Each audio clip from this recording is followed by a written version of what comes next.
চোখের সামনে মৃত পড়ে থাকা মেয়েটিকে আবার জীবিত করে সবচেয়ে বড় ভুল করলেন মৃত্যুর দেবতা। কারণ এরপর দুজনের অপ্রত্যাশিত এক চুম্বনে কেড়ে নেওয়া হয় তার দেবশক্তির প্রতি। যখন তিনি টের পেলেন তার শক্তি উধাও, তৎক্ষণে দেবমোহর স্থানান্তরিত হয়ে গেছে মেয়েটির শরীরে। এমনকি রাগে তাকে শ্বাসরোধ করতে গেলে অদ্ভুতভাবে সেই যন্ত্রণা নিজেই অনুভব করতে থাকেন। আসলে মৃত্যুর দেবতা হাজার বছর ধরে পৃথিবীতে ঘুরে বেড়াচ্ছেন মানুষের ইচ্ছা পূরণ করার জন্য। তার সামনে হাঁটু গেড়ে বসা এক ব্যক্তি ধন সম্পদ পাওয়ার জন্য নিজের সব আত্মীয়তা, ভালোবাসা আর বন্ধুত্ব ত্যাগ করতেও রাজি হয়ে যায়।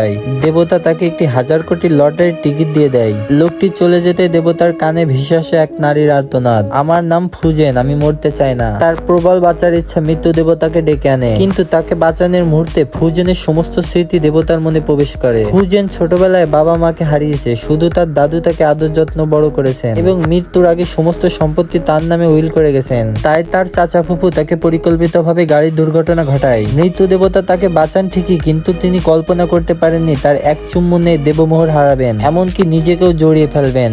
মোহরটি চুম্বনের মাধ্যমে হারিয়েছে বুঝে তিনি একইভাবে তা ফেরত নেওয়ার চেষ্টা করেন। ফলে শুরু হয় মজার পরিস্থিতি। তিনি ফুজেনকে ভাবেন দেবমোহর চোর, আর ফুজেন ভাবে তাকে লম্পট। এমনকি তিনি সাধারণ মানুষের হাতেও চড় খান। বাড়ি ফিরে তিনি দেখেন 1000 বছর ধরে অমর থাকা শরীরে একটি সাদা চুল গজিয়েছে। এতে তিনি বুঝতে পারেন সত্যি তার শক্তি হারিয়ে গেছে। এদিকে ফুজেনের চাচা ফুফু সম্পত্তি ভাগাভাগির পরিকল্পনা করছিল। ঠিক তখনই মৃত বলে ধরা ফুজেন ফিরে আসে। তাদের সব ষড়যন্ত্র ভেস্তে যায়। তবে হুইলে একটা শর্ত ছিল, ফুজেনকে 100 দিনের মধ্যে বিয়ে করতে হবে, না হলে উত্তরাধিকার হারাবে, আর হাতে আছে মাত্র 3 দিন। অন্যদিকে দেবতা জানতে পারেন দ্রুত দেবমোহর ফেরত না পেলে তিনি পুরোপুরি মানুষে পরিণত হয়ে বুড়ো হয়ে যাবেন। তিনি ছুটে যান ফুজেনের বাড়িতে, কিন্তু সেখানে ফুজেন তাকে ব্যবহার করে নিজের স্বামী সাজিয়ে চাচা ফুফুকে চুপ করিয়ে দেয়। তার চাচা ফুফু ভণ্ডামি করে বলে, সম্পত্তির জন্য এভাবে তাড়াহুড়ো করে বিয়ে করো না। ফুজেন তার মুখে হাত দিয়ে বলে, এত সুন্দর স্বামী পেলে অসুখী হব কেন?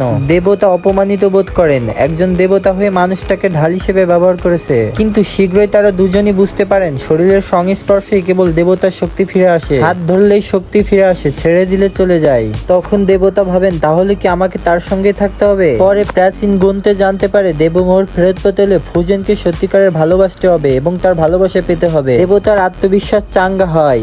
1000 বছরের অভিজ্ঞতায় তিনি সঙ্গীত শিল্পী বিদ্যায় পারদর্শী। তিনি বেহালা বাজিয়ে মুগ্ধ করতে চান, কিন্তু ফুজেন অফিস থেকে ক্লান্ত হয়ে ফিরে এসে কিছুই খেয়াল করে না। দেবতা হতাশ হয়ে বলেন, আমি তো গরুর সামনে বিনা বাজাচ্ছি রে। এরপর পরিকল্পনা করা হয় কয়েকজন গুন্ডা দিয়ে ভয় দেখিয়ে দেবতা নায়কের মতো এসে বাঁচাবেন। দেবতা লাফিয়ে এসে বীরত্ব দেখাতে গিয়ে উল্টো গন্ডগোল পাকিয়ে বসেন। বন্ধুরা, আপনারা যারা এই ড্রামার বাকি অংশ দেখতে চান অবশ্যই কমেন্ট করে জানাবেন, আর চ্যানেলটি সাবস্ক্রাইব করতে ভুলবেন না। আমরা বাকি দ্বিতীয় অংশ নিয়ে খুব তাড়াতাড়ি আপনাদের মাঝে ফিরবো। ধন্যবাদ।